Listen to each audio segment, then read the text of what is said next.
Hey everyone, I'm Megyn Kelly. Welcome to the Megyn Kelly Show and our new normal. So much news overnight to bring you. We begin with the single biggest issue of the Trump 2024 campaign, the promises on which he's making good by the day, securing the U.S. southern border and fixing our broken immigration system. In just the first week of Trump's presidency, Immigration and Customs Enforcement has arrested more than 3,500 illegal immigrants.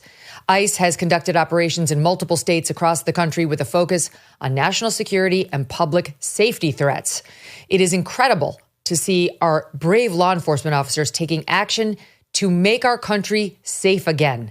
And joining me now for the first time, the man behind the entire operation, President Trump's Border Czar Tom Homan.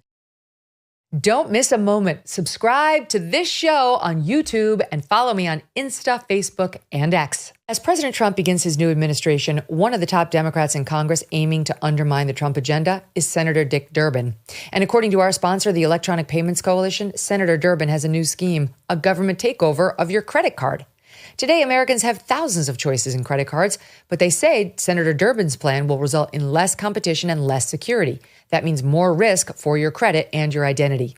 Learn more at www.electronicpaymentscoalition.org and consider telling your senators to stop Dick Durbin's government takeover of your credit card before it's too late. Tom, welcome to the show. Hey, thanks for having me. I'm a big fan. I've been following you. You're a stone cold patriot, so I'm happy to be here today. That means a lot coming from you, Tom. I'm a huge fan of yours as well. I'm almost reluctant to keep you off of what you're doing for 30 minutes, but we have to do it because you have to keep us updated on what's happening because it's just delightful to hear about all these bad guys finally getting swept up and kicked out. Let me start with this. Is that about right now, the running total? Are we about 3,500 or are we up to 5,000 now? Where are we? No, I think we're beyond 4,000 as of today, but I don't have the exact numbers with me. But look, you said it right. We're operating throughout the country, concentrating on exactly what you said: public safety threats and national security threats. And there's some collateral arrests, but that's what you got to expect in sanctuary cities. We can't arrest a bad guy in the jail. We got to go to the neighborhood and find him. If he's with others that may not be a criminal priority, but they're in the country legally, they're coming too. So we've arrested a lot of bad guys. A lot of public safety threats are taken off the streets. So Chicago, New York, Denver, they're all safer cities today because of what ICE and the numerous agencies, right? We got DEA, FBI, ATF, U.S. Marshals, HSI, ERO. So a lot of these cities are safer today, but we're not done. We're just getting started. How do you figure out, because I know you're prioritizing right now the ones who are also criminals on top of the illegal immigration criminal problem that they have, but they've committed a murder, they've committed a rape, they have child pornography, something like that. So how do you find these guys, Tom? I mean, like, was this on the table for Joe Biden's team all along, and it was just a matter of like picking up the files and going to get them? Exactly right. Look, ICE is really good at this. These people don't want to be found, but there's ways to find them. I can't speak to the specifics because the law enforcement is sensitive, but they could have found these people last year, but the administration simply tied ICE's hands. And first time in the history of my career, starting back in 1984, ICE had handcuffs on them. So President Trump, he kept his promise to American people. We cut ICE loose day one. Day one, we're out there, and they're able to go arrest targets they could have arrested the last 4 years, but weren't allowed to. But we've opened that aperture, and they're out doing the job now. Is it going to be harder or easier when you move on from the criminal phase to they're just criminals because they broke our immigration laws phase and start getting those folks? Actually, I think it's going to be easier. The reason I say it's easier because criminals, they're street smart. They know how to hide. They know how to play the game. They know the cat and mouse game. But as we open that aperture up, as we look for the 1.4 million illegal aliens in this country who had due process at great taxpayer expense, they've been ordered removed by a federal judge, but simply didn't leave. They're not as street savvy as the criminals are. So I think the arrests will increase as the aperture widens. So, but again, we want to take every public safety threat, every gang member off the streets. So we're really concentrating on that right now. But the aperture will open and the operations will expand throughout the nation. Do we have an idea of how many are in the first group of, like truly bad hombres who you're getting who have committed other crimes? Over 600,000 illegal aliens are walking the streets of this country with a criminal conviction. So we have a big tranche that we need to go find. So there's no lack of business. And that is why President Trump's vision was all of government. That's why we have DOD with us standing shoulder to shoulder soldiers on the border. That's why we have DEA, FBI, ATF, U.S. Marshals helping on these operations throughout the cities, because the more resources we get from the other agencies, the more teams we can create. Each team, you only need one or two people with immigration enforcement authority, Title VIII authority, to actually make the arrest legally. The rest of them can be law enforcement officers that cover the back door, add officer safety, address officer safety concerns, because it takes a whole team to arrest somebody on their turf where they have access to who knows what weapons. So it's just exactly what we're doing. We're not hiding it. I mean, I've been talking about this since day one. We're out there. We're not going to apologize for doing it. All the government approach, it makes sense. Especially, I just got back from Chicago. I actually was up there on that operation, and it was great to see. We find an alien with dope. We got DEA to prosecute the case. We found TDA members with guns. We get ATF, prosecute the case. And of course, ICE, they prosecuted their own immigration, whether it's re-entry to deportation, which is a felony.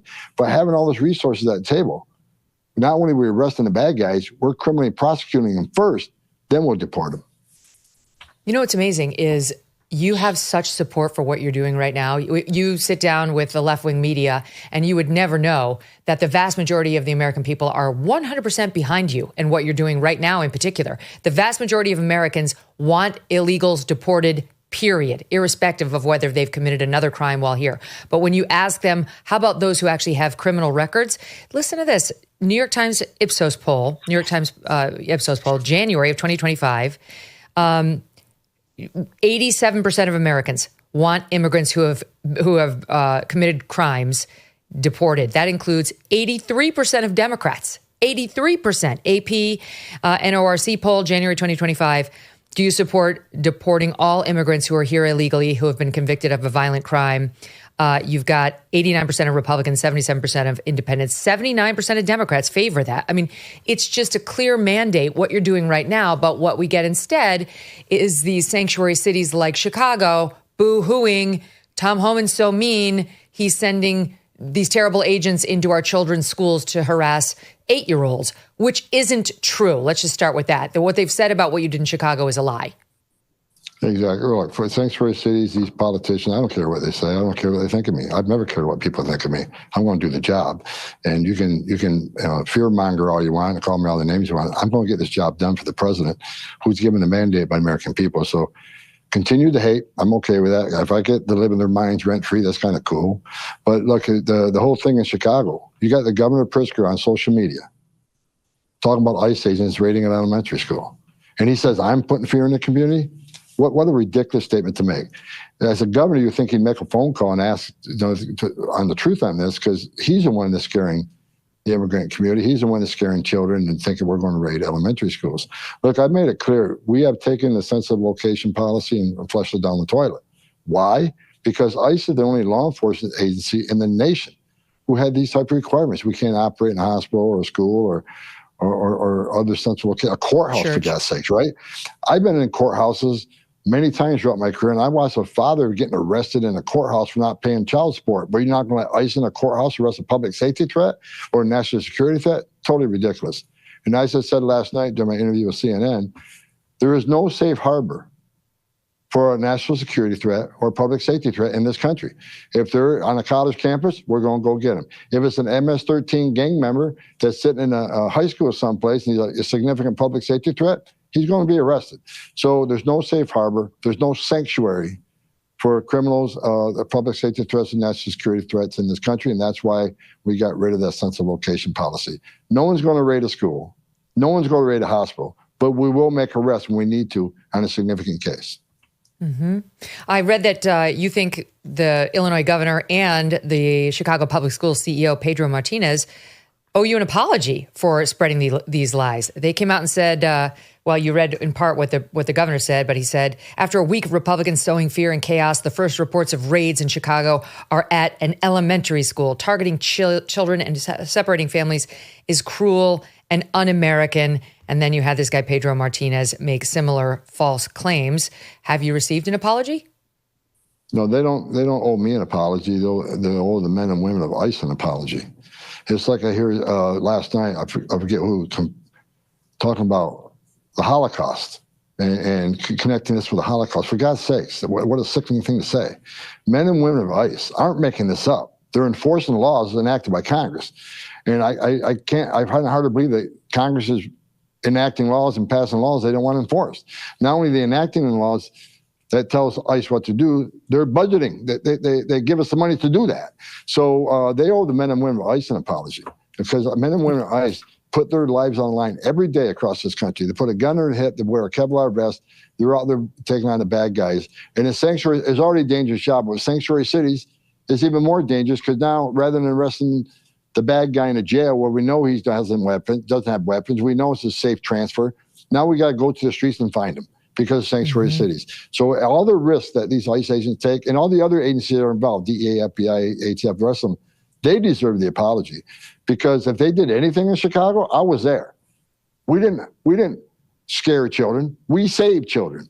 At the last count, when I left that command center, we had like 7 sexual predators, mostly child sexual predators, that we took off the streets of Chicago. So ICE protected children. We're not out there to demonize them or scare the hell out of them. We protected children. And Governor Pritzker, you put the children at risk, because not only did you lie about going to elementary school, you released sexual predators of children back on the streets to reoffend. ICE is saving children.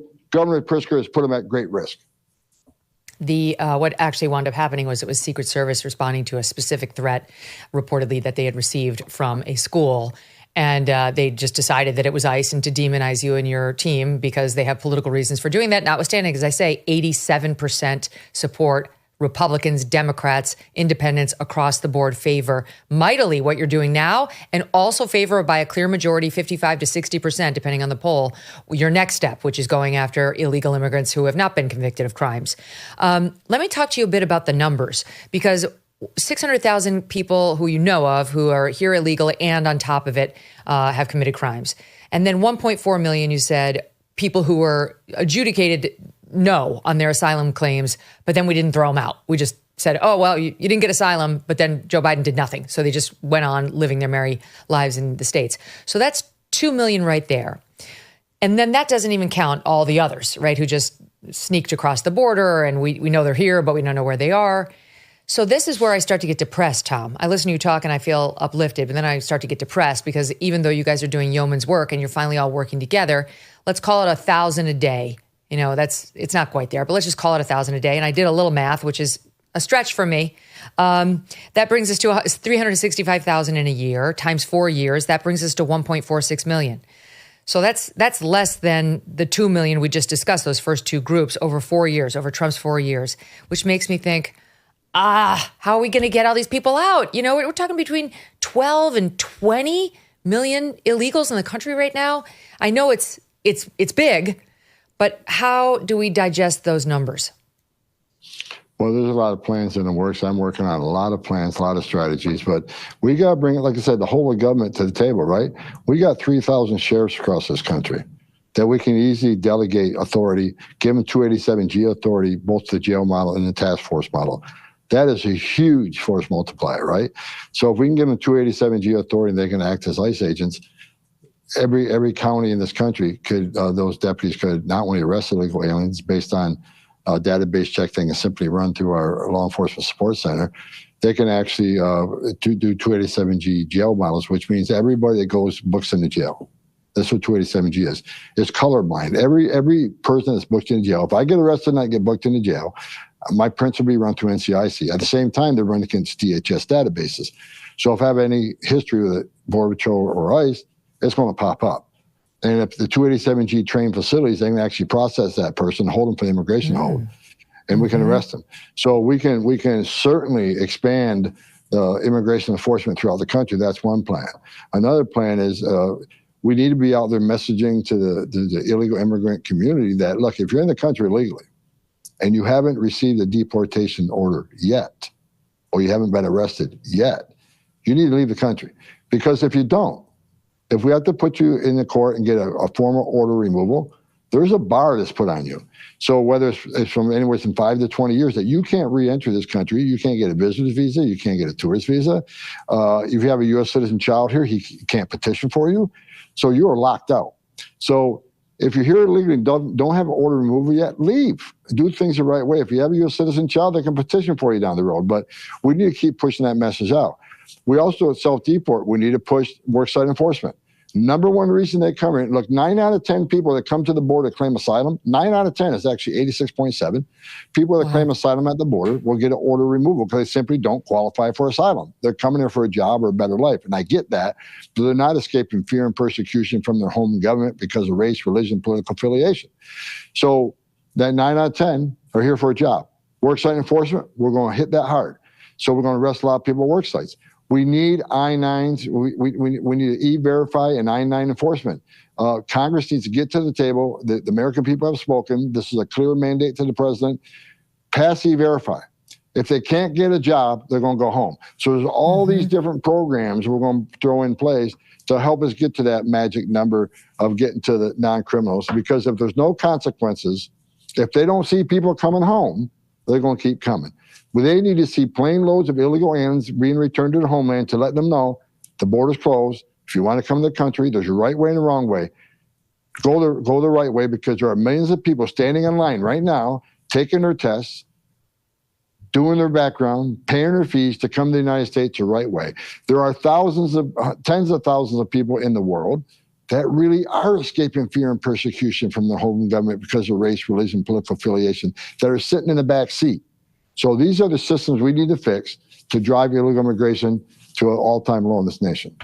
What kind of incentives, if any, should they be potentially offered to make them self-deport? I've heard smart people say, we don't want to pay these people anything, but if you calculate what it takes Tom Homan and team, all the agencies you just named, on a per immigrant basis, it's a lot of money that we're expending to go after these guys. What if we could come up with a way to, I don't know, I'm just picking a random number, like $2,000 if you return to Guatemala. Here's a big check waiting for you. Get out and get down there, and we'll work with the government to make sure these people get paid. I know it sounds outrageous to pay, but better just to get them out of the country. And if they could self-deport, it would make it a whole lot easier on you guys. Is that crazy talk? No, that's been discussed. It's an option. We're looking at what the pros and cons are. But you're right, it would save the taxpayers some money. And there are other things we're helping them get their affairs together, giving a window of 30 days, the non-immigrants, non-criminals to put their affairs together and supply transportation back to their homeland. There's also talk about creating real opportunity zones in those countries. So when they go back, they're going back to a job differently than every other administration, though. We got to make sure the money goes to the right people. This has been done, billions and billions of dollars being sent to these countries to create opportunity zones so that people don't feel like I leave the country, come back. That money doesn't get where it needs to go because of the corruption of government officials and so forth. So that needs to be drilled down on the Department of State. We're talking about this. So what you just said, there's discussions going on. I'm looking at pros and cons and what may work best, but it's not off the table. We're thinking about it. What do you, how would you describe what our military is doing right now? Because they're not allowed to do law enforcement, but I hear that they can drive trucks at the southern border. They can transport people or things. So how do you see the military helping now? Because finally we have a presidential order commanding that DHS, Department of Homeland Security, and the Department of Defense coordinate to help stop this. Look, and they should, because I think what's happened on the southern border, and even Christopher Wray, not buddies with by any means, even he agrees with me that the open southern border is the biggest national security vulnerability this nation's ever seen. We know we got over 2 million known gotaways. These people are captured on video, drone traffic, or sensor traffic. We know they're here. It's not a guess. We got images. Over 2 million people crossed the border and got away. They paid more to get away. They didn't pay the cartels less money, because cartels will charge one fee to get to the border. You see a green uniform, turn yourself in, cartel's jobs ends. But if you want to get away, then you want to get to New York, Chicago, or into the United States without being arrested or processed, that costs a hell of a lot more money. So the American people need to ask themselves, why did 2 million people pay more to get away? Why not pay less and get a free airline ticket to the city of your choice, get a free hotel room, get 3 meals a day, get free medical care, and get work authorization within 90 to 120 days? Why would you pay more not to take advantage of the giveaway program? Because they don't want to be fingerprinted. They don't want to be vetted. We've arrested, there's been a 3,500% increase in people on terrorist watch lists being arrested at the border. How many? 30, can say that again. 3,500% increase in, say it again. In terror watch list suspects being arrested on the border. Under Trump administration, 4 years, we had 14. There were 400. And that's just the southern border. So this is a huge national security vulnerability. So I think DOD is doing exactly what they should do. It's a national security issue. They need to secure this country and protect our national security. And so I said from day one, they're a great asset, right? Because they can do things that don't require an immigration authority, immigration officer that has a badge and gun. Transportation, for instance, we can take ICE officers who have immigration enforcement authority out of the bus or out of a plane and let DOD do that. That releases more immigration officers to the streets to arrest the bad guy. They can help us with infrastructure. Down there putting concertina wire up and border barriers. They're doing denial of entry. So they're being a great asset. I've done this since 1984. I started in Border Patrol since 1984. This weekend, for the first time in my life, I saw an Army plane, a military plane, removing illegal aliens southbound. That was a beautiful sight because it says to all of the government is going to increase the national security of this nation and secure that border. Secure border saves lives. Secure borders helps increase the level of national security we need in this nation. There's a lot of people in this world who want to hurt us, and securing that border and removing the bad guys is going to help us be more safe. How dangerous is this work? You know, we saw just this past weekend in, it looks like Fronton, Texas, there was an exchange of gunfire between U.S. Border Patrol agents on Monday. This was near the U.S.-Mexican border. Nobody was actually hit, but these are suspected cartel members. I just can't imagine, and here we have some video, I cannot imagine being the guys who actually have to confront the cartel members to shut this gig down. It's look, the job's already dangerous. I mean, I was in one shooting in the Border Patrol back in 1987. Only time I ever had to do something like that. Most agents don't get involved in the shooting. But as I've told the White House, it's going to get worse. The criminal cartels of Mexico, no one celebrated the President Biden's election more than they did because they knew they're back in business. They're making a record amount of money in sex trafficking women and children. They're making a record amount of money smuggling aliens. They're making a record amount of money moving dope in the country, especially fentanyl.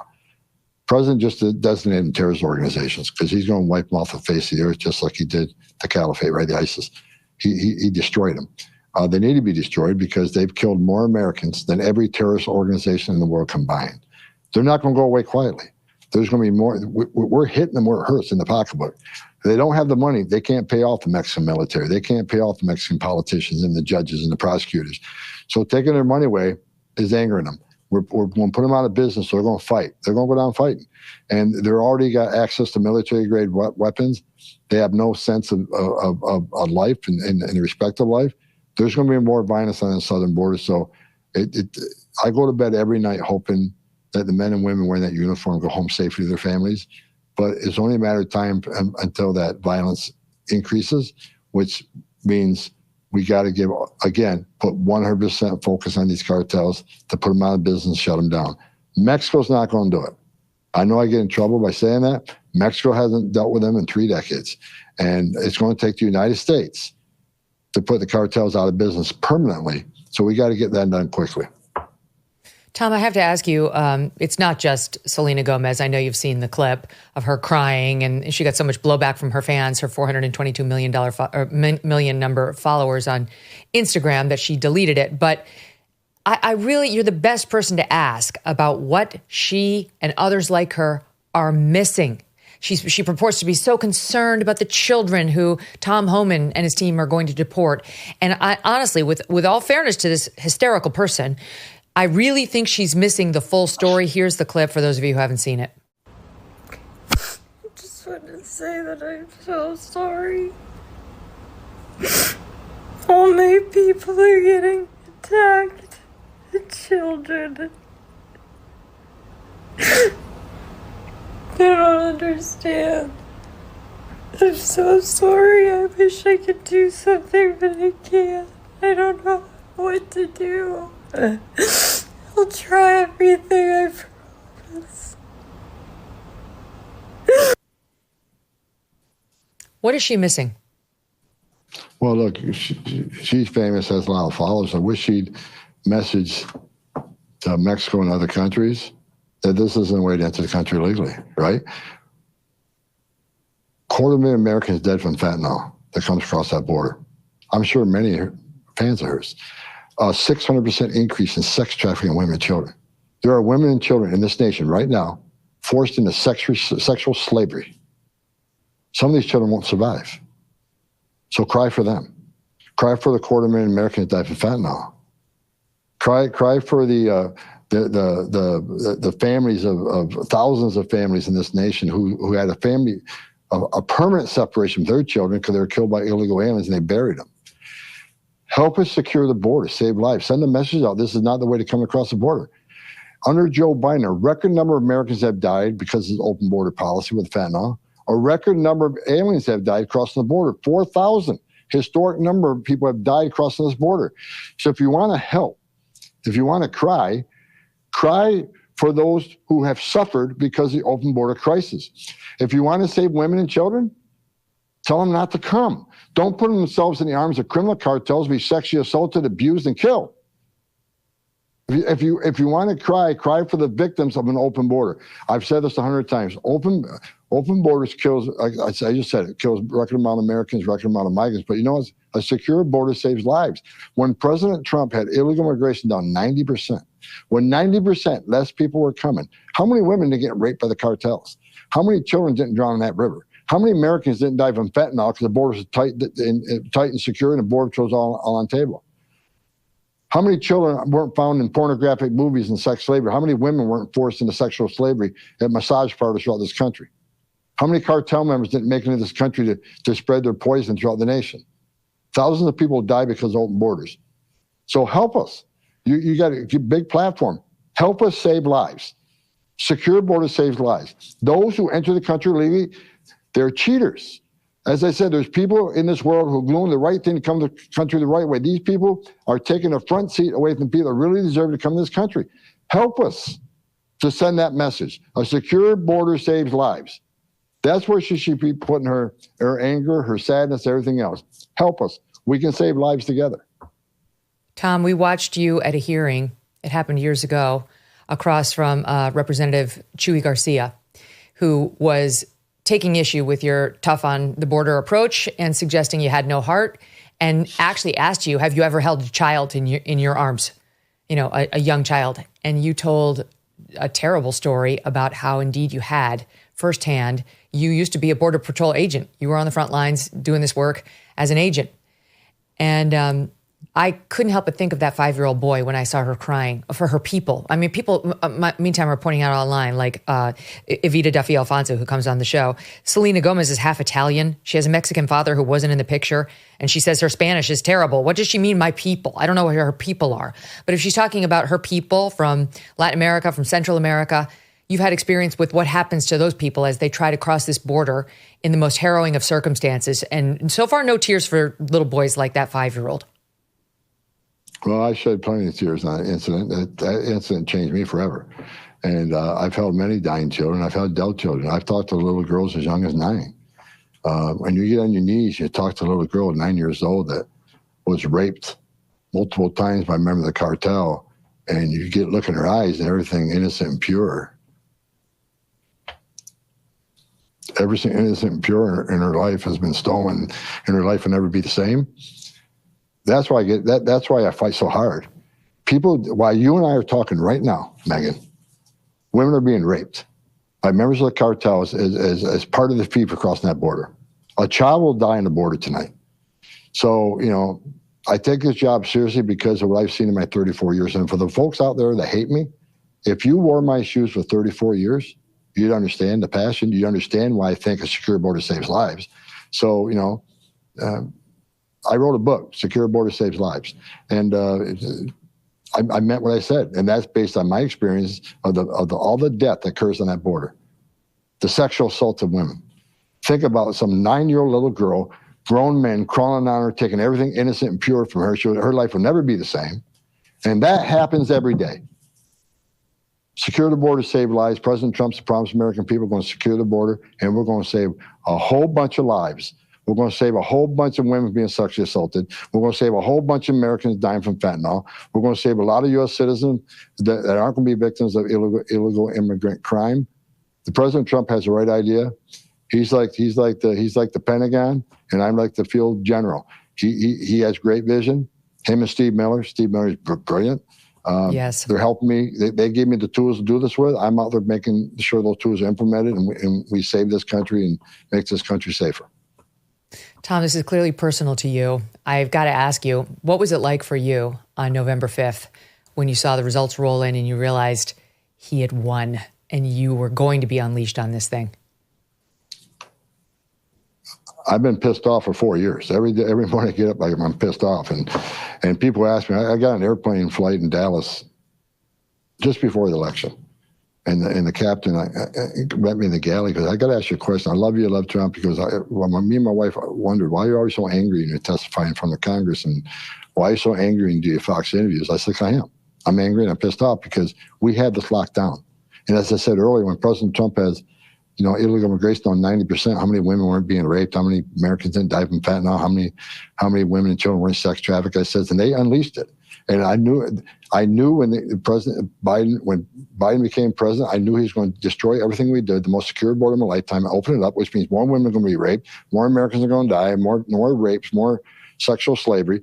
So I've been angry for 4 years that any commander-in-chief will come into office and unsecure a border on purpose. I worked for 6 presidents, starting with Ronald Reagan. Every president I worked for, even Clinton, Obama, took steps to secure the border. They clearly understood you can't have national security if you don't have border security. Joe Biden's the first president in history of the nation came in office and unsecured the border on purpose. So I was 4 years pissed off. The night of the election, I was in Mar-a-Lago with the president. That's the first morning I woke up excited that we're going to save lives. And I couldn't wait to get back. Matter of fact, when the president did call me, I was the first person he called. I think I was his first selection. He called me up, and his first words were, "No, you've been bitching about it for 4 years. You ready to come fix it?" Of course I am. And took a huge pay cut, but I'm glad I'm back. We're going to save lives. We're already saving lives. What we did in Chicago, I was in Chicago the other day, that city's safer because of ICE and the law enforcement agencies, and we're going to keep doing it. There's no end to this. This time, we're going to get back to the secure border we had, but this time we finished the job. Yeah. Amen. God bless you and all the men and women working with you, Tom. You're the right man for the job. We believe in you, and we're really grateful for you. Thank you. Wow. Tom Homan, everybody, stay safe out there. How lucky are we? Honestly, how lucky are we to have him? You know, you've seen the combative interviews with Tom when he goes on the mainstream, whatever, corporate media. And everyone's always giving him such a hard time. Like, why don't you fucking ask him what he thinks, what his plan is? My God, that was fascinating. Just to hear what the actual problem is, what the plan is for combating it, why the problem's so bad, exactly what his motivation is. This is why corporate media is such a failure. You've got these losers on CNN looking for their star moment so they can look tough on Tom Homan. He's trying to protect you, you absolute fools. What a pleasure to have somebody like that on board and willing to run herd on this and not able to have his steel back penetrated by these barbs that these losers try to throw at him. Good luck shaking Tom Homan. He is totally the man for the job. Love your thoughts on it. You can email me, Megyn at megynkelly.com. Wow. Feeling good. It's like every day is Christmas on Team Trump. Coming up next, Mark Halperin and Dan Turrentine are here. There's a real and growing threat to your home and your equity, and it's called title fraud. Here's how it works. Criminals can forge a single document, file it with a recorder, and just like that, your home is stolen. Your title of your home is stolen. They take out loans against your property, draining your equity, and you would not even know it until it's too late. Here's the really scary part. Credit monitoring will not protect you from this. But I do want to tell you about Home Title Lock to protect your home and equity. Their exclusive triple lock protection gives you 24/7 monitoring of your home's title, urgent alerts if there are any changes, and a team of experts to help restore your title if fraud happens at no extra cost. The bottom line, your home's your biggest investment. Don't leave it vulnerable. Home Title Lock is offering an exclusive 25% off their protection plans. Just go to HometitleLock.com, use promo code Megyn25 to get 25% off your subscription and a free title history report to ensure that you are not already a victim. Protect your home and equity today. That's HomeTitleLock.com, promo code Megyn25. We turn now to the big story in D.C. this week. Trump's cabinet nominees, 3 big ones, controversial ones, of course, finally get their hearings. RFK, Tulsi Gabbard, and Kash Patel for FBI, all heading to their confirmation hearings before the Senate beginning tomorrow for what promises to be some very contentious moments to watch. And I should tell you that I, too, will be headed down to D.C. after the show today because I would like to take a peek at what they do to Robert F. Kennedy Jr. I feel like this show and he have somewhat of a special relationship, since I think even he would tell you he probably wouldn't be there this week if it hadn't been for the 4 hours we did with him March of 2022 when no one would touch him. He was officially on the disinformation dozen list, being pushed by the White House. And we found a way to get that 4-hour interview on all platforms, even the ones on which he'd been banned, and it didn't get banned anywhere. And he will tell you that was the beginning of his road back to being sort of acceptable. It's an absurdity. I realize all that, but it had to be done. And it was done. And look at him now. So I will be down there tomorrow supporting him and watching to see what they throw at him. Let's get now our guest's opinion on it all. Editor-in-chief of Two-Way, Mark Halperin, and former Democratic strategist Dan Turrentine. They're both hosts of Two-Way's The Morning Meeting. Guys, great to have you. Great to see you, Megyn. Thank you. All right. So already there's some reports that Tulsi may be on a knife's edge. It may not, it's not guaranteed, in other words, and that there's some Republican rumblings that she might potentially not even get out of committee. And then over on RFKJ's side, we've seen hit piece after hit piece, starting with the big Wall Street Journal. Not surprisingly, they don't like him. The way that they're going after him, though, is to suggest he is making a lot of money by referrals to big law firms. He himself is a lawyer. That's how he's paid his bills for the past 40 years. Especially those law firms that are suing vaccine manufacturers like the ones who make Gardasil, the HPV vaccine, which has caused a lot of problems that people allege anyway. So they're basically saying that he's got ties that he should be more open about and that he's bought and paid for just by a different set of people, Mark. So what do you foresee happening with the RFKJ confirmation hearings, 2 days worth? Well, every troubled nomination is troubled in its own way, right? And his is especially unusual because there's critics on the left, there's critics on the right. His cousin, Caroline Kennedy, just put out a long letter accusing him of all sorts of things, including some allegations that are at least new to me. I think that, what you found is what I found when I talked to him, what people who've let him speak for himself have found, which is he has a lot of interesting ideas with huge resonance amongst the American people. Just what he wants to do on health, we find on Two-Way, I find in talking to people around the country, has incredible resonance. And so I think that there aren't 50 votes for him, but there aren't 50 votes against him. And I think his nomination will hinge on, I think what Pete Hegseth's nomination hung on. How does he do in the hearing? Does he come across in the hearing as a unique visionary who wants to make America healthy again? Or does he come across as a kook whose issue positions have something to offend everyone? I think if he comes in and testifies well, he'll make it. And I think if he doesn't, he won't. Dan, didn't we talk about this, or did I just read you read it on Twitter? But one of the things I remember you saying in one place or the other was that one of the things that really helped Pete Hegseth was the performance of the Democrats at the hearing. That if they had seemed more normal, perhaps his Republican support wouldn't have been so ardent and strong, but that they played a real hand in delivering him the win. Yes, absolutely. I mean, I thought some Democrats in that hearing, in the Hegseth hearing, completely embarrassed themselves and looked like a Saturday Night Live skit. And it really, I think, forced some Republicans who had concerns to ask themselves politically, do I want to be associated with that, or do I want to be associated with President Trump? And obviously, they made their decision. I think the interesting thing here is I think RFK Jr. will get some Democratic votes. In fact, he may need some Democratic votes. And it's going to be a fine line because I think some of the Democratic questions will be, for instance, he supposedly has talked the other day to some Democratic Senate staff that he is open to seizing patents held by pharmaceutical companies.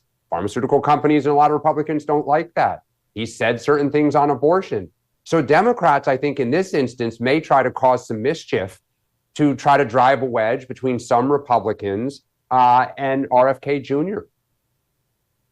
I think that it's going to be interesting because there's no question, Mark, that there's a lot of dirt on RFKJ. You could go any one of a number of ways on this guy. This is like an Oppo research dream, I'm sure, just because he's a Kennedy. He's lived a colorful life. You know, there's no question in the women lane, in a lot of lanes, you could land some blows. But my overall feeling, and I think the feeling of a lot of people who are pro-MAHA or MAHA adjacent, or at least interested in what's happening over in that lane, is we don't care. We want somebody to get the bad food dyes out of the food, the things that have been banned out of our makeup for 30 years because they're carcinogens. We want somebody who's going to stop the revolving door at the FDA. So all these people are, telling us that OxyContin is not addictive because they want to land a job with the drug maker who makes you that's the stuff we know he will fight. So I kind of approach this not the way I would have as a Fox News anchor 10 years ago, oh, he did what? Now it's like, who cares? So first of all, he's led a very colorful life. That's the euphemism of 2025 so far. I think he makes Pete Hegseth look like Orrin Hatch. I mean, just on the personal side, it's kind of epic. And no president, I'll say, people always say in modern history or in my memory, I'm willing to say no president would have nominated someone with Bobby Kennedy's personal past in the history of the Republic, except Donald Trump. And Donald Trump has, as you know, warmly embraced MAHA and some of these issues, not just as good politics, but I think it's something that's really gotten to President Trump and the people around him. So on the issue of substance, on personal stuff, disqualifying under normal circumstances, again, if he can focus on health, I think he can do well. I think it's the policy positions that are going to be equally problematic. As Dan suggested, there's some Democrats who won't vote for him on policy grounds. There's some Republicans who might not vote for him on policy grounds. It's very difficult to be confirmed winning votes from both parties that add up to your margin of victory. It just doesn't happen very much in our polarized times. So if Dan's right, and he does need Democrat votes to be confirmed, it's going to be dicey. I'll say again, if he can emphasize the issues that tens of millions of people find attractive, that he espouses as much as anyone, I'll say this again in hyperbolic terms, more than anyone in American history, he has shed a light on these issues about which many people, including parents, are so passionate. But he's got to make the confirmation about that rather than some of the other issues that are big strikes against him. Because let's face it, Trump, Dan, didn't have some love for Robert F. Kennedy Jr. He wasn't like, God, I've got to have that guy. He went to him. That happened because RFKJ had something to bring to the table. He'd already been building a movement, which wasn't exactly labeled MAHA yet. That hadn't yet happened. But he spent his whole life in the public health field, just as a lawyer. He's not a doctor, but as a lawyer. And he's been arguing these issues. Yes, vaccines, but it goes well beyond vaccines, what he's tried to do, cleaning up the waters, cleaning up the air. And so that's one of the reasons why so many people, including Nicole Shanahan, his running mate, were attracted to him, even though by any measure, he's a little out there. But that's why Trump went to him. That's why I think he's going to get through. It's why people are going to overlook these oddities that would normally tank any nominee. Megyn, I totally agree with you. I mean, we hear it on our show all the time. People who voted for him or were going to vote for him love RFK. They believe in what he advocates. They believe in what he has to say. To Mark's point, he's unearthed and championed issues that at one point were fringe that, on his way out the door, the Biden administration got rid of the red dye, right? I mean, I don't think that happens if not for RFK. And one of the things that the Democratic Party has to do is figure out how to win back the RFK vote. We drove him out of the party. We told a lot of his voters, you're kooky. You're a conspiracy theorist. There's no place for you. Trump opened his arms, listened to what he had to say, gave it, some added heft, and here he is. And so that's why I do think there are smart Democrats who will vote for him to try to hug what he stands for and his voters. The thing, if you look at the MAHA community, it's huge. And I'm putting a lot of things in there, but it's like all of it, from outlived, to Andrew Huberman, to all this activity on X that talks about your workout routine, your sleep routine, your food routine is big. I follow all these people, big.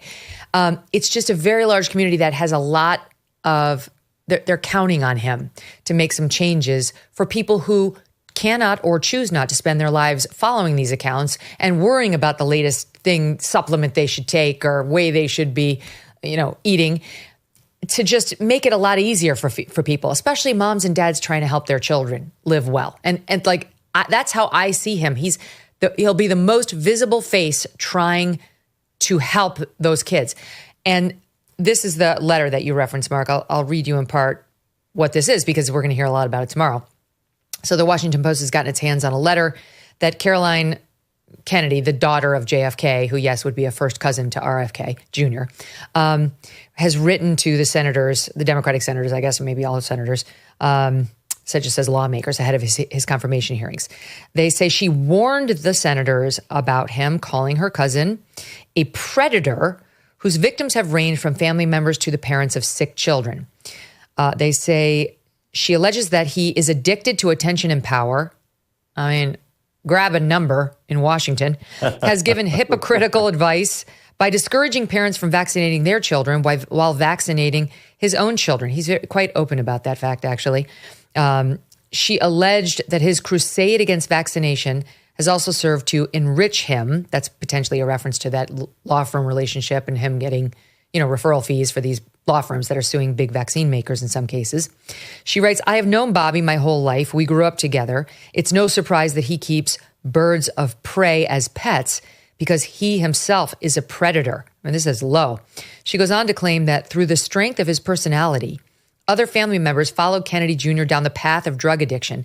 This is ridiculous, you guys. Did JFK follow RFK Jr. down the path of addiction with all of his pills and his medical problems? Like, he's the first Kennedy to invent addiction. I mean, there's long problems written about with his mom, his Uncle Ted, who killed a woman in Chappaquiddick. Like, what is she trying to blame it all with RFKJ as the source of the Kennedy addiction problem? His basement, this part's weird and not great. His basement, his garage, his dorm room were centers of the action where drugs were available. Not that part. We knew that. And he enjoyed showing off how he put baby chickens and mice in the blender to feed his hawks. Ew. It was often a perverse scene of despair and violence.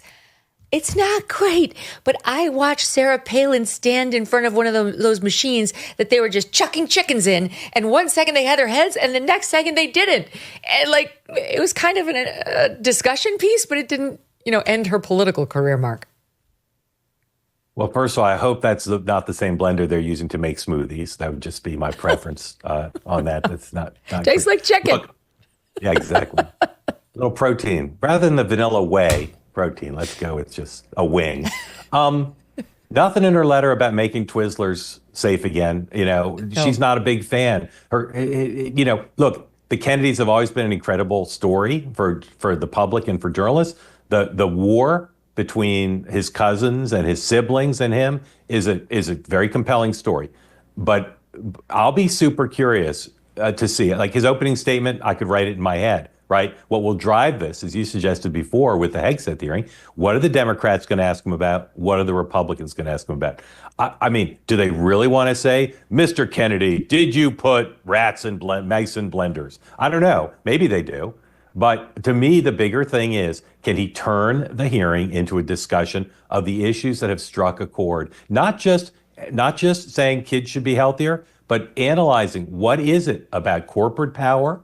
What is it about big ag power that has brought us to where we are? If he can focus on that, again, I think on the merits, he can be confirmed. But I'll be super curious to see what the senators ask, because on policy and personal, there's a buffet as big as you could find anywhere in Hong Kong. Yeah. I mean, this group, NIH, Dr. Fauci was in the news over the past couple of years for tests that were being done on puppies, actual products that were being done on little puppies, beagle puppies. So, I mean, spare me with their newfound animal rights campaign. They didn't seem to mind when it was the god, Dr. Anthony Fauci. Mark and Dan, stay with us. Quick break. We'll be right back. Grand Canyon University, a private Christian university in beautiful Phoenix, Arizona, believes that we are endowed by our Creator with certain unalienable rights to life, liberty, and the pursuit of happiness. GCU believes in equal opportunity and that the American dream starts with purpose. By honoring your career calling, you can impact your family, friends, and your community. Change the world for good by putting others before yourself. Whether your pursuit involves a bachelor's, master's, or doctoral degree, GCU's online, on-campus, and hybrid learning environments are designed to help you achieve your unique academic, personal, and professional goals. With over 340 academic programs as of September 2024, GCU meets you where you are and provides a path to help you fulfill your dreams. The pursuit to serve others is yours. Let it flourish. Find your purpose at Grand Canyon University. Private, Christian, affordable. Visit gcu.edu. Guys, welcome back. Okay, so let's talk about Tulsi, where we are hearing some concerns about this one as well. Like, there's not total confidence that she's going to get through. And here, too, we're starting to see the drip, drip of hit pieces on her. I mean, this one that just dropped in the Daily Beast is ridiculous. First, I'll just give you the color on The Hill. Reports that Gabbard's path through the Intel Committee narrows ahead of a key hearing, saying Republicans are cautioning that her path to confirmation is narrowing as she seemingly has trouble winning over key GOP senators. They're saying of the nominees yet to be confirmed, she is the one who has the most tenuous path. She cannot afford to lose a single vote on the Intel Committee, and they're not sure she's even got all the Republicans on it. But what we see then is a hit piece by the Daily Beast, and I'm sure we're going to see more. We saw one by NBC late last week, which was more substantive, or at least it tried to be. This one is when she was 15, they have a picture of her at an event, a ritual dedicated to Chris Butler, the leader of the Science of Identity Foundation, where she was a student at one of its boarding schools. They say this person who she was paying homage to, Butler, had ranted anti-gay hate on a tape in the late 90s. That's it. That's what we've got, Dan. When she was a teenager, not even able to drive, they've got a picture of her at some guy's, ritual. It doesn't even seem that here he was saying anti-gay things, just that he did say them. And I suppose the 15-year-old Tulsi should have known exactly what he was saying at all times. I always cringe whenever people bring up elected officials' teenage years. I mean, I can speak for myself. I would not want to have to defend things that I did in my teenage years. But look, her problems, I think, are not with Democrats. They really are with Republicans. And when Lindsey Graham this past weekend on TV hedged or kind of did not offer his support, it opened eyes. He is usually on Team Trump. He, on occasion will push back a little bit, but the fact that he not only said it, was given an opportunity to kind of clean that up, and he didn't take it. She clearly has problems with some of these kind of what we'll call traditional national security Republicans. And it's interesting because Trump ran on shaking up not just the DOJ and other departments, but the intelligence agencies and how he looks at the world. And to him, she embodies that. And it's his own party that seems to have concerns. Yeah, this is what's so interesting, Mark, is it's like, I think of our friend Glenn Greenwald. I think of our friend Tucker, people who are very vocal about the national security apparatus and how it's been used many times too many on the American people, how there's a great distrust of these agencies, and how they're very trigger happy in getting us, the whole intelligence apparatus, and in coordination with DOD, into these wars. And one of the reasons they like her is she's more like-minded to them. She's suspicious of these tools we've used. She is not a knee-jerk, Putin's a devil just because he's done bad things. Is there more of a strategic aspect to be examined with somebody like that? The Bashar al-Assad meeting in Syria is going to be a big theme when she appears on Thursday, no question. But all that stuff is kind of the point of her nomination. It is. It's part of why President Trump picked her. He also, like with Bobby Kennedy, very supportive of someone who switched out of the Democratic Party to back him. I think for her, as I said before, performance will be key, particularly on some of these big questions like Syria. You think back to the Hegseth hearing, what helped him as much as anything else besides his performance was the chairman was in his court. And the chairman ran the hearing with an eye towards what's our strategy for getting him confirmed. Part of why Bobby Kennedy, I think, has a problem is the chairman in his case is Senator Cassidy, with a history of going against Donald Trump and clearly from his public statements not enthusiastic. What I think Tulsi Gabbard has going for her is Tom Cotton, although I was surprised at how lukewarm he was this weekend. If he goes all in with her as he runs the hearing, she's being introduced by Richard Burr, the former head of the committee, the former top Republican there, a retired senator from North Carolina. If the national security establishment of the party can say, yes, she's going to shake things up. Yes, she's going to root out the problems of the deep state, but you can trust her to do this job to keep America safe, then I think she's got a much better chance. It has to be not she's just going to shake things up. That's half of it. But the other half is she'll keep us safe. Marco Rubio will say that as the new Secretary of State. Tom Cotton, has been supportive, but this weekend on a Sunday show was, to me, to my ear as a student of Tom Cotton, was not as supportive as he might be. I'll be super curious to see how he runs this hearing. Oh, the big story on X today is people mad that the vote on her is going to happen behind closed doors because the Intel Committee is going to do one piece of the hearing in front of everybody where it'll be all, swords and daggers and everybody will try to look super tough and then they'll go behind closed doors to do the classified stuff. And that's where things get real. And that's where they do the vote too. And many people are upset because they want to know how their senator votes. But I mean, let me stick with you on this, Mark. If she doesn't get out of committee, we're going to find out who tanked her. Well, it's not unprecedented to be voted down in committee but still get a floor vote. And I could see that happening in this case.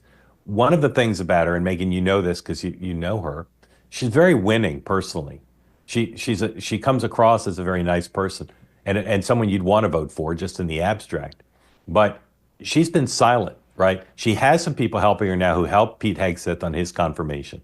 But they have not at this, on the eve of the hearing, they've not switched her to publicly making the case for herself. She's following the norm. Like Pete did with me. Well, exactly. Like Pete did with you and not with you and some of the other public statements he made. I have no doubt that that's what turned it around for him by explaining in his own voice and his mom explaining in her own voice as opposed to the old email, what he was about, why he should get the job. So her willingness to fight the deep state, her willingness to be a different kind of person in this job is a plus for people. I don't think the vote will end up being private. I think in the age in which we live, that seems impossible. Me too. But I could imagine her losing Susan Collins in the committee, but still getting to be voted on the floor if all the other Republicans there vote for her. Dan, what is the likelihood that the Democrats use their time to try to make her look like a spy? Like we've heard it said by Hillary Clinton and others. And then that NBC report was all about, Tulsi Gabbard did go over as a Democratic congresswoman to visit with Bashar al-Assad in Syria.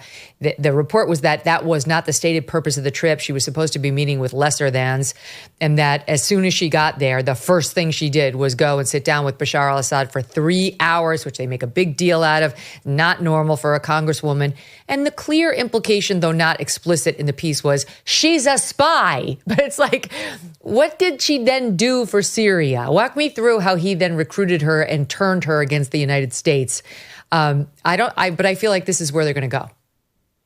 Yeah, there's no love lost for her in the Democratic Party. I mean, it's amazing to think 5 years ago she was a candidate to be our nominee, and now she is on the other team. And so I think there are people who will look to get even. I think some of it will just be raw tribal politics. They don't like the fact that she endorsed President Trump, that she was so vocal in her support and so vocal in her criticism of Harris and Biden, even going back to the 2020 debate stage. She was one of Harris's toughest critics on those stages during those primary debates. And so I think I would be surprised if there is a Democrat that votes for Tulsi Gabbard, even though there are a few senators who were colleagues of her when they were in the House. I think you will see people, whether she's a spy or some of the things that she has said, recently, it's less her, more Trump. They will dig in and really battle against her. Does anyone here think Kash Patel is going to have a hard time getting through? No.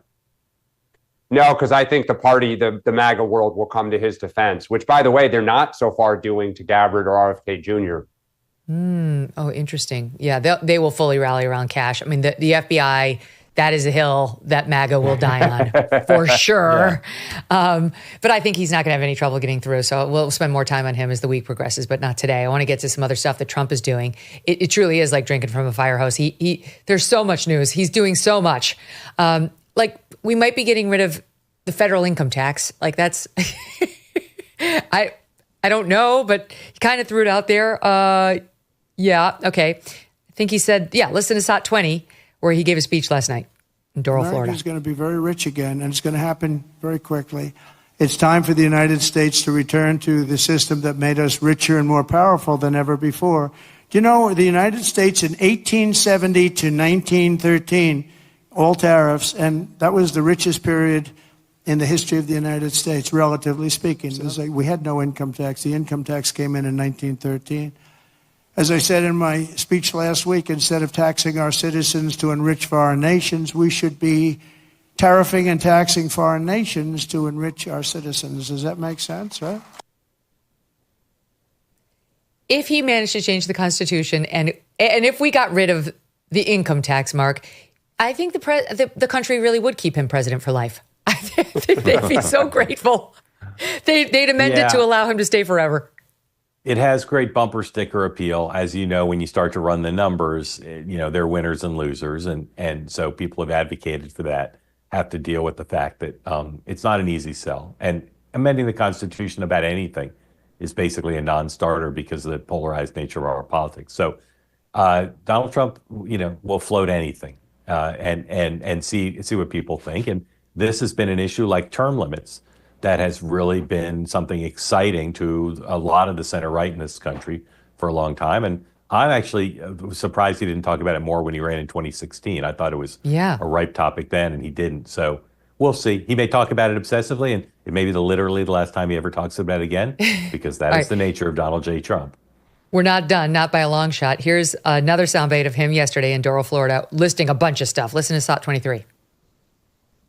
I'll be signing 4 new executive orders. First is that I'm directing our new Secretary of Defense, Pete Hegseth, who's going to be great, by the way, to immediately begin the construction of a state-of-the-art Iron Dome missile defense shield, which will be able to protect Americans. We protect other countries, but we don't protect ourselves. And when Ronald Reagan wanted to do it many years ago, luckily we didn't. We didn't have the technology then. It was a concept, but we didn't. And now we have phenomenal technology. And next, to ensure that we have the most lethal fighting force in the world, we will get transgender ideology the hell out of our military. It's going to be gone.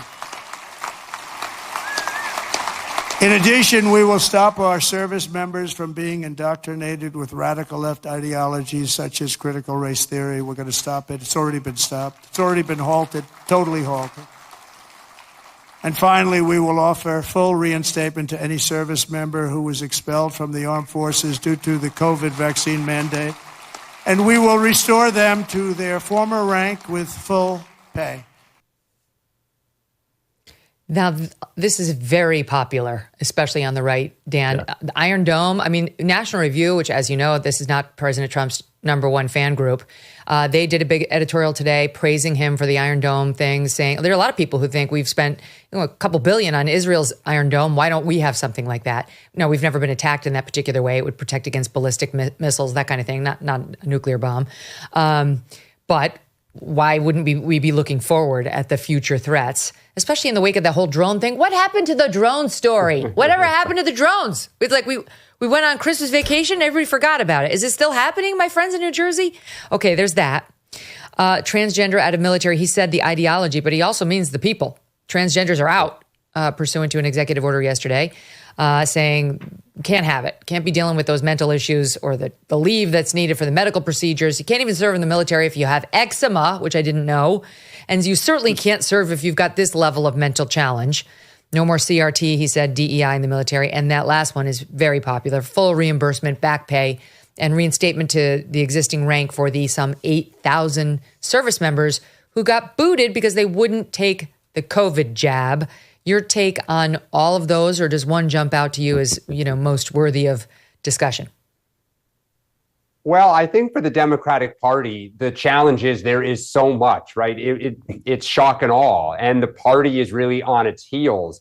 One of the things that I get, in my inbox all day are emails from Democratic members of Congress. They're fundraising solicitations, and one yesterday caught my eye. It was AOC, who, while her politics aren't necessarily mine, I think she is a very authentic, terrific political athlete, just from a pure practitioner standpoint. And she said, a recap of the things that Trump has done to basically make the country worse, in her opinion. Number one was J6. Number two was pulling out of the Paris climate deal. I found it fascinating because what you don't hear in her email and what you don't hear from Democrats is defending DEI policies in, let's say, the military. You don't hear people criticizing the deportation of illegal immigrants who are criminals. Right? You don't hear defending the COVID policies from years ago. The party doesn't know where to stand its ground and really even what it stands for on these issues, right? Immigration splitting the party basically in not just half, but like fourths. And so I think, whether Iron Dome or getting rid of the income tax, there's so much out there. And I think this was part of their strategy that Democrats right now, in my lifetime, I've never seen us so quiet and so unsure of not just who should speak, but what he or she would say. Yeah, they seem rudderless, Dan. Like they're who's the leader? Who's the spokesperson for the Democrats these days? Dan. Yeah, it's Dan. They should be so smart as to get you. It's to be determined here, who will step forward for us. I mean, look, it really is an issue because, I'm not the biggest fan of Kamala Harris as a candidate. She's quiet, right? She is she living in New York or, California? Is she running for governor? Joe Biden's obviously gone. The Obamas and Clintons, it's not their thing. Nancy Pelosi appears this time around to have stepped even further back, than she was even just a few years ago when Hakeem Jeffries took over. And look, we all know here Chuck Schumer's, what do they say? The most dangerous place is usually between him and a microphone, and he doesn't seem to want to touch it. Even today, ICE in the Bronx, in his state, in his city, deporting illegals who have committed crimes. To my knowledge, I haven't looked in the last hour, he's silent, right? Kirsten Gillibrand, silent. She's the head of the DSCC this cycle. So I don't know who our spokesperson is right now, but I do believe people will emerge in the near future. Well, I'm concerned for you that it might be Joy Reid. I regret to inform you, it might be Joy Reid. It's an unfortunate development for you normal Democrats. You should not allow this ascent. Tom Homan was our guest the first half hour, and he mentioned this nutcase who was out there last night comparing the Republicans and the immigration sweep to the Nazis and the Holocaust. Do we have that, you guys? Let's watch. Defeating the Jews of Europe, who they viewed as subhuman, was a question of good conquering evil, which conditioned millions of Germans to celebrate Hitler and turn a blind eye to his brutality. If that sounds vaguely familiar, that's because it is. Similarities to what happened in Germany and what's happening now in America are just undeniable. History may not repeat verbatim, but it sure does rhyme. Trump and Stephen Miller, his former director of speechwriting, depict non-white immigrants as carriers of deadly diseases who are violent terrorists. Trump was returned to the presidency after staging a coup and has exerted control of media or social media in order to parrot anti-immigrant vitriol and openly hateful anti-LGBTQ language. And she finished that whole diatribe, Mark, by accusing Elon of doing a Nazi salute at the Trump rally, which we've been over ad nauseum. Obviously, she doesn't have a lot of sway with Democrats, but is it shocking to you that she still has the post she does on MSNBC? No, I mean, there's a niche audience for that line of discussion. I won't say reasoning. It's not as big a niche as it was, although their numbers are up a little bit.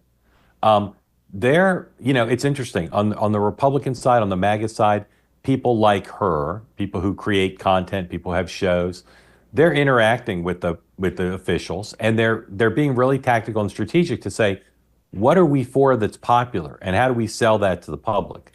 The Democratic Party, which remains as far left as it's been in our lifetimes, isn't doing that. They're just out there selling what they've been selling to their audience, not trying to think, what's wrong with what we're selling? Why isn't it more appealing to a broader group? And her revenue model is apparently wedded to that line as opposed to trying to think anew. You've got CNN not doing much better. They have Scott Jennings on there, as you've surely seen, Dan, and he's doing yeoman's work trying to defend the Trump administration. He's literally the one Republican they put on with a panel of all Democrats, and I include the anchors in that. And he got into a dust-up last night with this woman from the Washington Post named Catherine Rampell, who used to be the theater critic, I think, over at the Times. So this has enabled her to opine on whether, for example, Pete Hegseth is qualified to run the Department of Defense, saying his only real qualification is he was on Fox News, kind of just wiping out all that time he spent with a gun in Iraq and Afghanistan and at Gitmo. She's reduced him to a Fox TV host as though Trump had nominated Brian Kilmeade. She's back at it over there, and she decides to go after Musk, who honestly, find me a billionaire, even Bill Ackman, who's, constantly posting on X about 10/7 and what's been happening at universities and is probably the main reason Claudine Gay went down at Harvard. Mm-hmm. But find me a billionaire that's done more to call attention to what's happened to the Jewish people in Israel than Elon Musk. He went over there. He toured it with Ben Shapiro. He's been wearing a necklace to represent the hostages since a parent of a hostage gave it to him. He said he won't take it off until they're all home. He's made repeated public statements about it. He went to Auschwitz. He recirculates their movies, calling attention to this. No, he's a Nazi because he did the touch the heart and then the alleged salute thing. And watch this exchange she had with Scott Jennings. The first time that Elon Musk decides to declare that globalist Jews are responsible for the great replacement of brown people into the United States, maybe it was a misunderstanding. The second time he said that Jews are pushing hatred against white people, that's a quote, that was a little iffy. By the second Sieg Heil, I think he kind of loses the benefit of the doubt to be not accused of playing footsie with these Nazis? He has a long record of supporting the Jewish people, number one. Number two, anybody who is asserting this thing he did on the stage the other day was a Sieg Heil, which I just heard you say, lawyer up maybe, because absolute ridiculous thing to say. Under no circumstances. The Nazis in Germany thought it was a Sieg Heil. Under no circumstances was he doing anything other than expressing enthusiastically. Why don't you do it on TV right now? His appreciation. Why don't you do it on TV right now if you think it's so? Number three. Banal. I can't. Can I just tell you a little backstory about this woman? So she attacked Pete in the way I said. I came on the air and pointed out she's a theater critic and she should shut up. She doesn't know anything. And then she posted on X, she was all offended because people were writing nasty things to her. Oh, thanks a lot, Megyn Kelly. Let me explain something to you, Catherine, about being in the public eye. If you're going to go on CNN and you're going to offer inane opinions, people are going to comment on them, and then you might get some nasty tweets. It's called being an adult on the internet. Grow up. So she doubles down and accuses Elon Musk of a double Sieg Heil. And why is this happening, Dan? Is it because they need to take down Elon? He's too much of a threat. Or is it because identity politics and the opportunity to hit somebody for being anti-Jew or anti-black or anti-what have you is so important to these far left wingers that they just look around for any possible opportunity and then they seize on it. They just see it where it isn't there because they've trained their brains that there are racists and Nazis everywhere among us. Yeah, that clip was embarrassing and ridiculous. And I think, look, the frustrating thing as a Democrat is One, there is some data that the country is not comfortable with like business titans in government because they don't necessarily think they're there because they're, completely patriotic and philanthropic. They think there might be in there to pad the bottom line, and it's in their, business interest.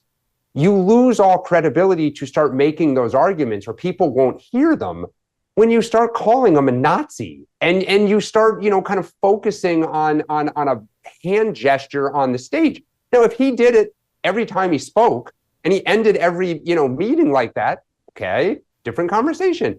But as Scott said, to no one's knowledge, is he a Nazi or espouse, hate the Jewish people, or he's a bad Nazi. Right. If he's a Nazi, he's very bad at it. This is not how it's done, Elon. You do not express love for the Jewish people. You do not lament their hostage taking. You do not go pay homage at Auschwitz to those killed in the Holocaust. It's not a thing. That you're doing it all wrong.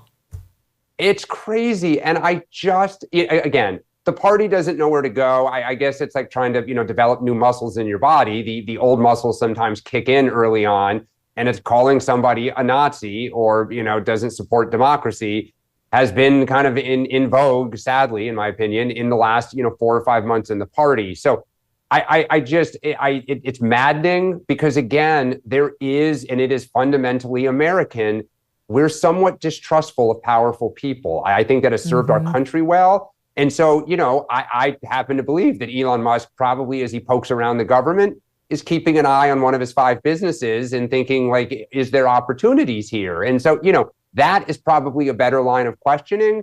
And you might have to hold your powder dry until there's, some good examples. But yes, it's embarrassing. Megyn, can I ask you about that, Mark? Yeah, go ahead. Yeah. I have a very high tolerance for crocodile tears because I've watched them shed by both parties throughout my career. But I thought back after this made-up controversy over Elon Musk's exuberant physical action, which you can find pictures of many Democrats doing, to the controversy over the joke told about Puerto Rico at the Madison Square Garden rally. And for 5 days, the Democrats told us in the media that this was going to cost Donald Trump the election. And it's hard to imagine, I can't look into the soul of others, it's hard to imagine that there was really any Democrat actually outraged by the joke. These are crocodile tears. And they're dangerous for a party trying to rebuild itself, because if they think that the way to identify with the real lives of real people is to accuse Elon Musk of being kind of the Maxwell Smart of Nazis, like so bumbling that he's doing a version of their salute in front of people, I just find it really unfortunate. And again, it's testament to, as Dan said, their reflexes are to criticize Donald Trump and everyone around him in personal terms. There are things to criticize, but to make up an accusation like this, it's very strange and unfortunate. Undermines your but it's credibility. Part of the course. Yeah, this is why, like, in a courtroom, you have to be very careful, because once you lose your credibility with the judge or the jury, you're toast. You cannot get it back, which is why you don't overpromise and underdeliver. You don't make big accusations that you cannot support, because then they don't trust you anymore, and they stop listening to you on the critical things that you actually could potentially deliver on for your client. So you never do it, and they do it. It's like their favorite trick over on the left. I do want to ask you a question about Elon. 2 things in the news about him today. This one hit yesterday, that Susie Wiles, Trump's chief of staff, kept him out of the West Wing, that he reportedly, or his team, and he wanted an office in the West Wing for Doge, and she relegated them to the executive office building, Doge entirely, and Elon as well. So he's not going to be in the West Wing, suggesting she's going to rule with an iron fist. This wasn't about Elon, but she's on record as saying, I don't want any stars. I don't want anybody sort of standouts. President Trump is the star. Like, everybody here is in a supporting role, and we work together to advance his agenda. So what does that tell you, if anything? Well, the real estate in the West Wing is pretty rare, right? And there's logical arguments to keep all of Doge across the street. For people who don't know the geography, it's not like he's in Siberia. You walk across West Executive Avenue, and you're right there, steps away from the Oval. So I don't know that this will make that big a difference in how often he's with Donald Trump and what his influence is. And I don't know for a fact if Susie Wiles did this simply for the rational, allotment of office space, or she's trying to keep them apart. But Susie Wiles understands Donald Trump pretty well. And my guess is that if Donald Trump wants to be with Elon Musk, in person and face to face, then not only would Susie Wiles not try to do it, to try to stop it, I think she'd know she couldn't. Mm-hmm. Yeah. I mean, you mentioned his 5 companies, Dan. It's like you forget that not only does he own X, but he's got, SpaceX, that whole, thing that's better than NASA now. He's got the boring company where he's boring through the ground right now with high-speed train work. He's got Neuralink, which could potentially solve paralysis one day. They're inserting a chip into somebody's brain. They've already done it to allow your brain, just your brain only, to control like a computer pad in front of you, just with your thoughts, and it's working. That's just step one. Think of where they'll be 20 years from now. Then there's Tesla. I mean, it's insane the number of things he has going on. It's truly like roaming the earth at the same time as an Albert Einstein or, Howard Hughes, one of these larger than life characters who will be remembered for generations. And just like Trump, he will be. His name will be a household name for generations to come. So my own feeling is, if he wants access, just keep him happy. The fact that he wants to serve in any capacity is such a boon. And I think the only thing he wants for his companies is less red tape. He's just been so clear about how the red tape hassles. But wait, one more question while we're on the subject of Elon. Vivek resurfaced last night after getting pushed out of Doge and tried to tell Jesse Waters he was not pushed out of Doge. Listen. People are saying you didn't get along with Musk. What happened there? Yeah, I think that's incorrect. But what I would say is we had different and complementary approaches. I focused more on a constitutional law, legislative-based approach. He focused more on a technology approach, which is the future approach. No better person to lead that technology, digital approach than Elon Musk. But when you're talking about a constitutional revival, it's not just done through the federal government. It's done through federalism, where states also lead the way.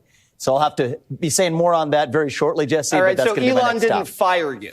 No, we had a mutual discussion, and I think that I wish him well, and we're on the same page where divide and conquer. In saving the country, it's not a one-man show from the top down or the bottom up. It's all of the above, and that's what I'm in for. Okay, well, listen, I've got to be honest.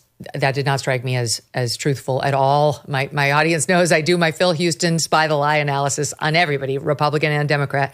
And so is it true you didn't get along? I think that's incorrect. That is not what truth sounds like. If they say, Megyn, do you get along with Mark and Dan? I say, yeah, we get along great. I really like those guys. If you say, Megyn, do you get along with Bill O'Reilly? I say, didn't end well. Right? Like come on. I think that's incorrect. Suggests it's true that they didn't get along. And then I was working on a constitutional revival. What is that? They were working on Doge. The whole thing is Department of Governmental Efficiency. They were trying to slash prices or find efficiency so they could slash costs. Yes, Vivek has written about, constitutional revival, and he's written a lot of interesting things about it, but that was not the mission at Doge. And lastly, so he didn't fire you. No, it was a mutual discussion. And that's contrary to the reporting and also doesn't sound like a truth teller. I just got to be honest. That's my take on it. But have you guys done any reporting on this? And you definitely have sources in and around these two, I'm sure. So what do you know? Anyone? Well, the partnership was always a little bit odd to begin with, right? Two really strong-willed guys, two guys used to being kind of in charge, who knew each other some, but not like best friends, put in charge of a complicated program, high visibility program. So just the way it was set up originally seemed like it was a recipe for disaster. And then, there were some high profile things, particularly over the skilled worker visas, where I think it was less the cause of the breakup, but gave the Musk side the capacity to say, this isn't going to work out. He does have a very soft landing. He can run to be governor of Ohio, probably with Donald Trump's endorsements. And since he wants to be president, he's a lot better off doing that than where he was. So I think in the end, everybody gets what they want. It's a little bit embarrassing for him. And Megyn, I will endorse your high human intelligence reading the room on that guy's face. No need for a lie detector strapped to his forehead. You can just watch and listen. Yeah, I think it's better. I honestly think it's better, Dan, for somebody in Vivek's position there to say, yeah, it didn't work out in the end. I love Elon, but, we have two big personalities. He was running herd on it. I had a different view, and that's fine. We're all in great hands. I think it's better to just be honest because I think people know. But yes, he's going to go run for governor of Ohio. And how do you like his chances there? Right now, they've got Governor Mike DeWine, who is not a MAGA type at all. Ohio's only gotten redder. So how do you like his chances there? And what do you think about the Missouri Democrat senator saying he's not going to run for re-election? So it's an open seat now. That happened today. Michigan. Michigan. Michigan, yeah. I mean, look, I think that Vivek probably also would love a Tesla factory in Ohio once he becomes governor. Nothing like some delivering a few jobs once you get elected, if he is. The prospects for the Democratic Party in Ohio are pretty bleak. Perhaps Sherrod Brown, who is the most popular Democrat, but still lost here this last time around, would think about running for governor. I know he's also thinking about running for the Senate seat here because there will be an election coming up here in 2026. And in Michigan, look, count me as someone who was stunned Gary Peters stepped down. He's been voting for some of Trump's nominees. He's been aggressive raising money. He's been aggressive on television, kind of trying to straddle the line of his state, which were things you would do if you were getting ready to run for re-election. So I think this is going to be a interesting battle, because if you're Trump, this is a chance to get a statewide office holder in that state, perhaps put one of your own and obviously pick up a Senate seat. And if you're a Democrat, what does Mayor Pete do? He was rumored to be thinking of running for governor. Might he run for the Senate? And there are some talented young House members that will think about it. And I think this is a little bit of a fork in the road for the Democratic Party in Michigan. It's fascinating. Trump won Michigan, and it's not red. It's not Ohio. So the Republicans have got to be eyeballing that seat as it'd be great to not have to worry about that fourth vote. To 54 is a lot better than 53. Mark, Dan, we'll stay on it, as I know you will. It's a pleasure, my friends. Thanks for being here. Good to see you, Megyn. Thank you. Okay, and we'll be right back with a few more stories that we have to bring to you today, including an update on this crazy Justin Baldoni thing and why does Captain America hate America? Here's a story for you. A lady named Phyllis walked into a neighborhood pharmacy in Colonia, New Jersey, and asked the pharmacist for an antioxidant cream for her wrinkles. The pharmacist said, "I'll compound one for you. Come back tomorrow." Phyllis used the cream for 3 days, went to her derm appointment, and the doctor said it looked like she'd had work done. Phyllis told everybody about the pharmacy and the pharmacist who made the magical cream. And that is, believe it or not, how Genucel was born. Since then, Genucel has shipped millions of orders, yet they still have the same philosophy of antioxidants, same natural base, and same chef in the kitchen. Celebrating 25 years, Genucel's offering the best pricing since Phyllis walked into George's Pharmacy. And just in time for Valentine's Day, save over 70% off Genucel's complete skincare package. Go to Genucel.com/MK, and as a special gift, every order includes a bonus beauty box with 2 skincare bestsellers plus free priority shipping. GENUCEL.com/MK, Genucel.com/MK. Just a couple more stories that we wanted to get to today, including an update on the Justin Baldoni dust up with Blake Lively. You know that Justin and his team promised to start releasing all of his correspondence with her. They're saying, we'll be an open book. This is not a nice person. And Justin bent over backwards to accommodate her many, many demands, which included, according to him, taking over the film, rewriting scenes, all of which is very irregular for the co-star. That's what the producer does, maybe a director, certainly a writer, none of which she was. But they're saying she decided she wanted to take over and use the power of her fame and name and that of her husband, Ryan Reynolds, to bully Justin Baldoni into the fetal position. And this has been released now, according to TMZ. They're sourcing Justin, saying he's following through on his vow to release all his communications with Blake Lively, revealing a nearly 7-minute apology he sent her at 2 a.m. while they were working on the film It Ends With Us. The audience may recall this all got started because she came out in the New York Times alleging that she'd been sexually harassed by him and that he, to keep it secret, generated an inorganic Blake Sucks media campaign against her last summer when the movie was released. It had people like the New York Times and others saying, gee, we have to rethink all the bad press that we read or wrote about Blake Lively. Were we used by a sexual harasser trying to smear her? And this led Justin to eventually speak out saying, this is all BS, that I didn't harass her in any way, shape, or form. She tried to steal my movie from her. I bent over backward to accommodate her. Her alleged claims of sexual harassment are complete BS. Here's what really happened. Released their actual texts, putting things like, he watched me breastfeed naked in my trailer in context when we saw text from her saying, I'm breastfeeding in my trailer, come on over. And they've gone tit for tat in the, nice pun right after the breastfeeding, ever since in the media. So this is just the latest salvo, and I will play you a 2-minute summary of the 7-minute groveling apology he sent her in this voicemail at 2 a.m. It's interesting, by the way, he has it. I guess he was taping his own voicemails, because this is, according to TMZ, coming from him or his team, not from her. I think the point of it is to show us that he was not some evil harasser. He was, he was subjugated to her and Ryan Reynolds, and clearly afraid of both of them. This guy's been to a few too many how to be a feminist classes.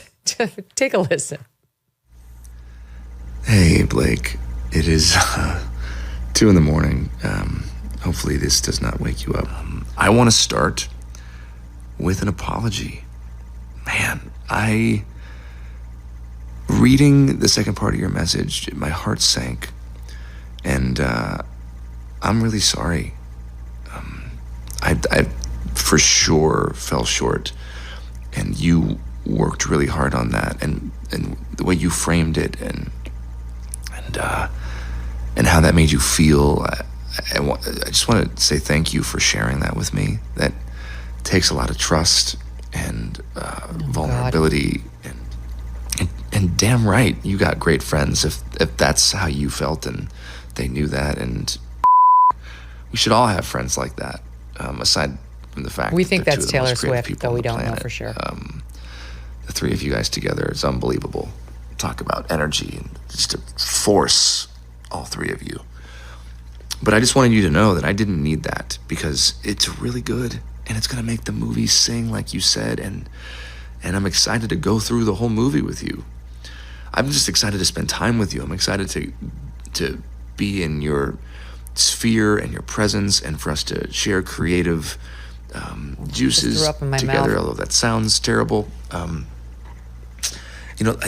think you and I have been trying to build a relationship, which I think we've done successfully. I mean, here we are talking like this, me into my phone at 2 a.m, but there's nothing more exciting to me like that I get to work with Blake Lively and have all of her. Anyways, I have so much more to say. I'm going to stop rambling because Jesus Christ, it's been 6 minutes and 30 seconds. So me. I'm sorry. You probably have kids all over you and a baby on your boob, and you're listening to me ramble at 2 a.m. He's an odd man. This is an odd man. I can't imagine receiving a 7-minute, I guess it was a voice memo that he did on his own phone and sent her. Why? Nobody wants a 7-minute voice memo or voicemail from anybody. Even just a call seems aggressive in 2025, doesn't it? When somebody calls you, it seems aggressive. But never mind a 7-minute. So there's speculation that this may be one of the things, because it sounds like they'd already had their fight that night where Ryan Reynolds reamed him out. But, you tell me whether your husband wants a man calling you at 2 a.m. and whether there was something between these two that got Ryan Reynolds back up, that made him a little concerned, that had her running to the harassment. I swear it was harassment place. It's one of the theories that's out there. What I hear is an emasculated man who is probably not a harasser, but is a bootlicker, begging for his star to treat him well and let him participate in his own movie, which doesn't exactly make Justin look great, but it certainly doesn't support her narrative that he was this evil, brutal, bully, sexual harasser, and poor little meek, powerless Blake just had to deal with his aggressive advances. That's just so obviously a lie at this point. Like, I don't know. She's made herself into Amber Heard. We all see it. This was a massive disaster for her to unleash this PR campaign against him, which, by the way, Brian Friedman told us she started. She was the one through her PR agent who was dropping negative stories about Justin, not the other way around. She played with fire, and now she got burned. This isn't going to end well for you, Blake. Sorry. By the way, his book in 2021 was called Man Enough, Undefining My Masculinity. And he did a whole podcast trying to undefine his masculinity. Justin, you succeeded. You're good. You can You can stop unspooling now because there's no thread left on that thing. Okay, Captain America. There's an actor who's playing Captain America, and his name is Anthony Mackie. And he decided to do a promotional event Monday in Roma. And here is what he said. For me, Captain America represents a lot of different things, and I don't think the term, America should be one of those representations. It's about a man who keeps his word, who has honor, dignity, and integrity. Someone who is trustworthy and dependable. Honestly, it's like they want us to hate these Hollywood stars. Like Snow White. Well, she's not going to be rescued by a prince, I can tell you that. And now this guy, Captain America, I can tell you what Captain America is not about America. Hello, you complete fool. It's in the name. There's like two things Captain America is about. It's being a captain of America, for America. It's written right in there. They idiot-proofed it, my friend. You don't even have to try hard. No, it's about being dignified. Oh, because that's not American, you see. Why do they keep casting these people in these iconic American roles who hate the country?